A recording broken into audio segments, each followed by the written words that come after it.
कितने सारे ऐसे मसीह हैं जो सारी प्रेयर मीटिंग में जाते हैं, और अच्छा है, हम लोगों को प्रार्थना बहुत जरूरी है, प्रार्थना में करनी है, मगर प्रार्थना भी आप, अगर आपके पास सत्य नहीं है तो आप गलत तरीके से प्रार्थना करेंगे और अपने उत्तर से और दूर चले जाएंगे।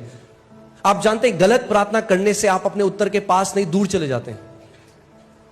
कितने लोग ऐसे, कितने मसीह ऐसे हैं, उनको उत्तर इसीलिए नहीं मिला क्योंकि उनकी प्रार्थनाएं गलत हैं। इसीलिए हमें क्या करना है, हमें बढ़ना है परमेश्वर के ज्ञान में, उसके डील डॉल में, उस प्रकाशन में जो आत्मा के द्वारा आता है। मेरे ज्ञान न होने के कारण मेरी प्रजा क्या हो गई, नाश हो गई। यानी ध्यान से सुनिए, परमेश्वर की प्रजा नाश हो सकती है क्योंकि उन्हें परमेश्वर का ज्ञान नहीं है। उन्होंने परमेश्वर के ज्ञान को क्या किया, तुच्छ जाना। तो मैं आज आपको बढ़ोतरी के लिए बताता हूं। देखिए कितने मसीह ऐसे, उनके कानों में ना खुजली है। क्या है खुजली? क्या है? कुछ नया सुनाओ पास्टर। अरे पास्टर ये तो, अब विश्वास तो आपने ऑलरेडी 12 कर रखे, सुन लिया, हमने किताब भी लिख दिया आपने विश्वास के बारे में, कुछ नया सुनाओ पास्टर, कुछ नया। हमें कुछ नया रेवलेशन सुनना है। क्या सुनना है? नया रेवलेशन। जो पुराना सुना है उसके फल है कुछ जीवन में?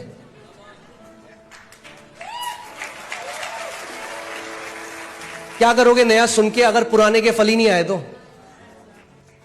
बात नया प्रकाशन सुनने की नहीं है, बात यह है जो आपने सुना उन फलों को फलाने की है। आमीन। और इसीलिए मैं आपको बता रहा हूं, मैं आज आपको एक सीक्रेट, एक कुंजी दे रहा हूं बढ़ोतरी की। इतना आसान है बढ़ना कि आपको लगेगा अरे कैसे मैंने मिस कर दिया। बहुत ही आसान है।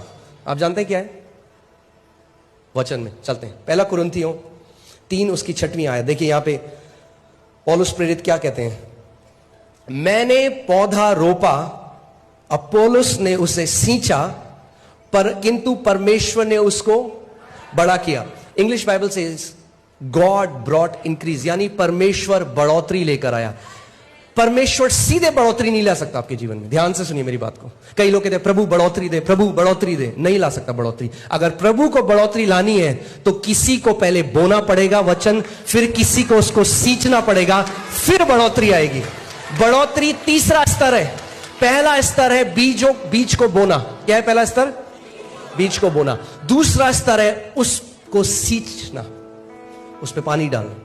आप बेस्ट क्वालिटी का बीज ले आइए, आप कश्मीर जाइए, वहां से आप सबसे अच्छा बीज ले आइए सेब का। मगर अगर आपने बीज बो दिया और उसके बाद भूल गए तो क्या होगा? वो बीज कभी भी बढ़ नहीं सकता। और परमेश्वर का वचन हमें मरकुस 4 अध्याय में बताता है, यीशु मसीह ने कहा कि बोने वाला क्या बोता है? बीज। और बीज क्या है? परमेश्वर का वचन। सो पौलुस ने क्या बोया कुरिन्थियों के जीवन में? बीज बोया, यानी वचन बोया। यानी ध्यान से सुनिए, जब आप पहली बार किसी वचन को सुनते हैं तो वो वचन बोया जाता है, यानी प्लांट किया जाता है इंग्लिश बाइबल में, ठीक है। मगर जब आप उसको बार बार सुनते हैं तो वो सींचा जाता है, फिर बढ़ोतरी आती है। कितने मसीह ऐसे हैं, उन्हें बार बार नई शिक्षा चाहिए मगर वो उसको सिंचाई नहीं होने देते अपने हृदय में। यानी अगर आपको बढ़ोतरी चाहिए, प्रार्थना से नहीं आएगी। ध्यान से सुनिए, मैं प्रार्थना करने वाला व्यक्ति हूं। हम लोग ऑल नाइट प्रेयर करते हैं, रोज घंटों अन्य भाषा में प्रार्थना बहुत जरूरी है, उसकी अपनी एक जगह है। मगर प्रार्थना बिना वचन के कुछ काम नहीं करेगी।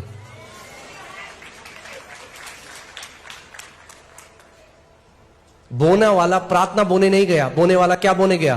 बीज।